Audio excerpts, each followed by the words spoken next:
मैं डॉक्टर शिखा अग्रवाल, राजकीय महाविद्यालय सुजानगढ़, बीए पार्ट फर्स्ट की क्लास में आज हम पढ़ रहे हैं मनु द्वारा बताया हुआ राजा पर नियंत्रण।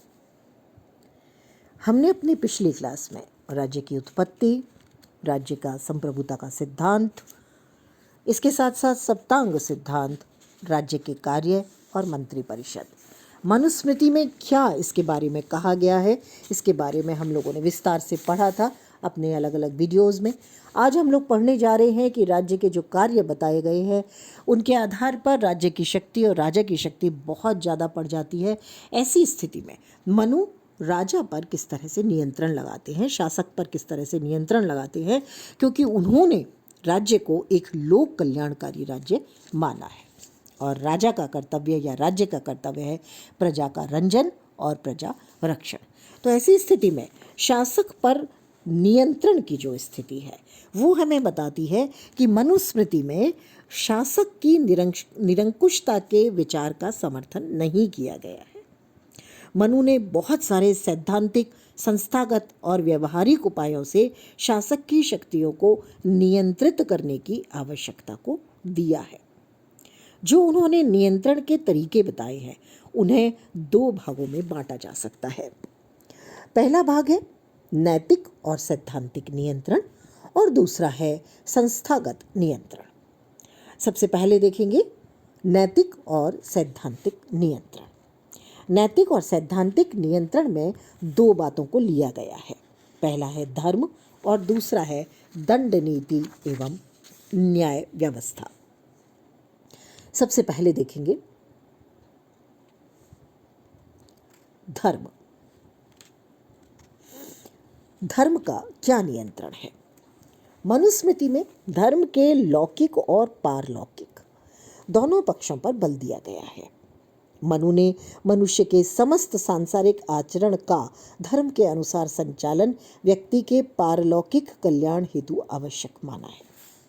उनका मानना है कि व्यक्ति इस संसार में धर्म का पालन करके पारलौकिक लक्ष्य को प्राप्त कर सकता है। शासक को धर्म के अधीन माना गया है। राजकीय कर्तव्यों की सैद्धांतिक मीमांसा को मनु ने अपने ग्रंथ में राजधर्म के नाम से परिभाषित किया है। यानी राजा जो कार्य या कर्तव्य पूरे कर रहा है वो राजधर्म है। मनु के अनुसार राजधर्म की अवहेलना करने से शासक देवत्व से गिर जाता है। यानी शासक के पद का जो कार्य है अगर वो नहीं कर रहा तो उस स्थिति में शासक का कोई महत्व नहीं बचता। मनु शासक से ये अपेक्षा करते हैं कि वो व्यक्ति के चारों पुरुषार्थों धर्म, अर्थ, काम और मोक्ष, इन चारों के उद्देश्य को समझे और आलस्य से रहित होकर इनका सदैव पालन करता रहे।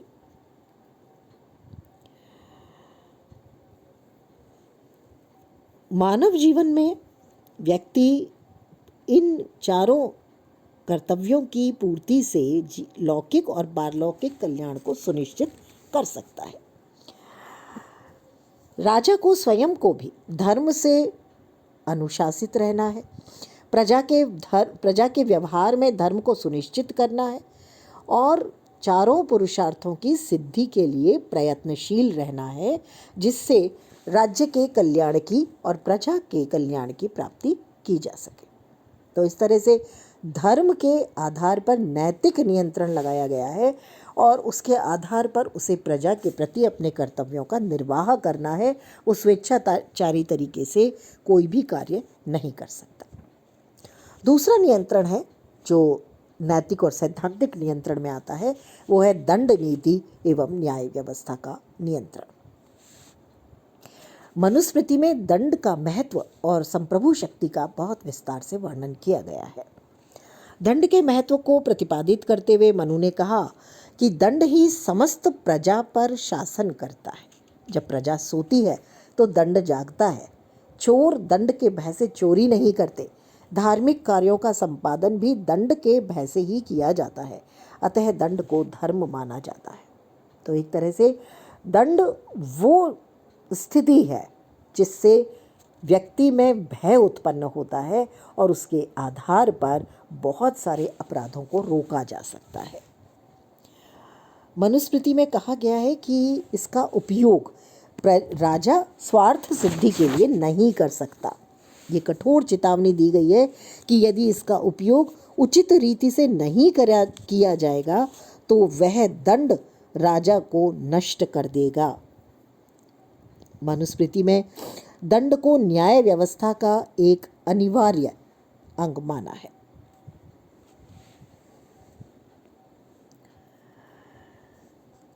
राज्य में न्याय व्यवस्था को बनाए रखने के लिए दंड एकमात्र साधन है।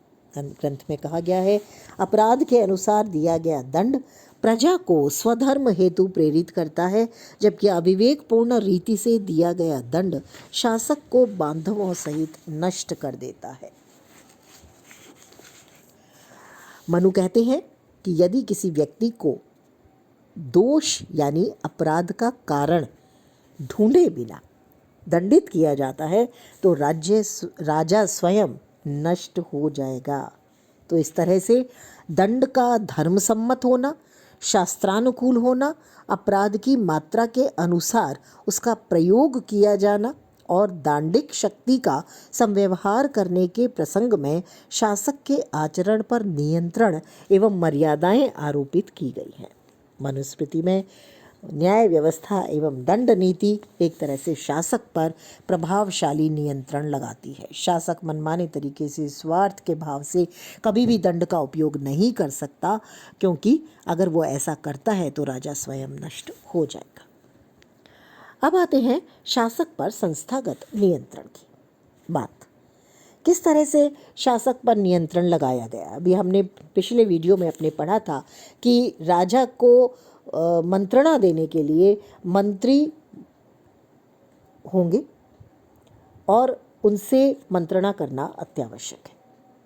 इस आधार पर शासक अकेले कोई निर्णय नहीं कर सकता, चाहे उसे दूसरे राज्यों में दूत भेजने हो, दूसरे राज्यों में भेजे गए दूतों की नियुक्ति करनी हो, उन पर निगाह रखनी हो, सभी विषयों पर मंत्रियों से मंत्रणा आवश्यक मानी गई है और राजा स्वेच्छा से इन विषयों पर कोई भी निर्णय नहीं ले सकता। मंत्रणा की अनिवार्यता के माध्यम से एक तरह से मनु ने शासक के अधिकारों को प्रतिबंधित किया है। दूसरी बात आती है स्थानीय प्रशासन के संदर्भ में शासक को अमर्यादित अधिकार नहीं दिए गए हैं। यानी स्थानीय स्वशासन या विकेंद्रित व्यवस्था है जिसमें निश्चित व्यवस्था का प्रतिपादन है और उसके संपादन के लिए अध्यक्ष और मंत्रियों की नियुक्ति की गई है। मनुस्मृति में छोटी छोटी इकाइयों पर शासकीय शक्ति का विभाजन किया गया है। इसके साथ साथ कर व्यवस्था के संबंध में भी एक निश्चित प्रणाली और नियम दिए गए हैं। उसी के आधार पर कर इकट्ठा किया जाएगा। राजा को ये परामर्श दिया है मनुस्मृति में कि प्रजा से न्यायपूर्वक कर इकट्ठा किया जाएगा। व्यापारियों पर राजा को परामर्श दिया गया कि क्रय विक्रय मार्ग व लाभ पर सम्यक विचार करने के बाद ही किसी भी प्रकार का कर व्यापारी से लिया जाएगा।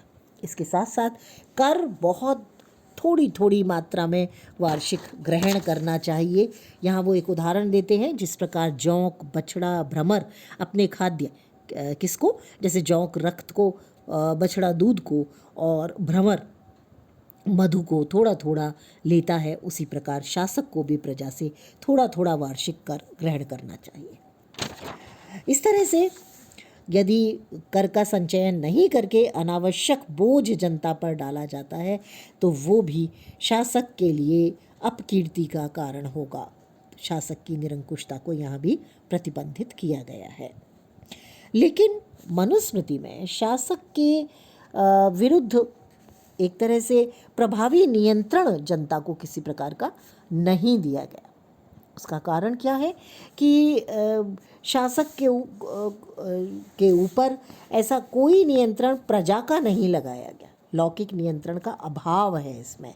और अगर हम मोटे तौर पर देखें तो यहाँ पर जनता को भी किसी प्रकार का विद्रोह करने की अनुमति नहीं है। मनुस्मृति में कहा गया है कि अपने अविनय अदूरदर्शिता के कारण राजा को उसका शत्रु भले ही नष्ट कर दे, लेकिन उसकी प्रजा उसको कोई चुनौती नहीं दे सकती। यदि राजा धर्म का उल्लंघन करता है, अपने कर्तव्यों का पालन नहीं करता या न्यायपूर्वक शक्तियों का उपयोग करता है, तो इन स्थितियों में भी प्रजा राज्य के विरुद्ध विद्रोह नहीं कर सकती। तो इस तरह से एक तरह से राजा के अनुचित आचरण के विरुद्ध राजा को चेतावनियां हैं।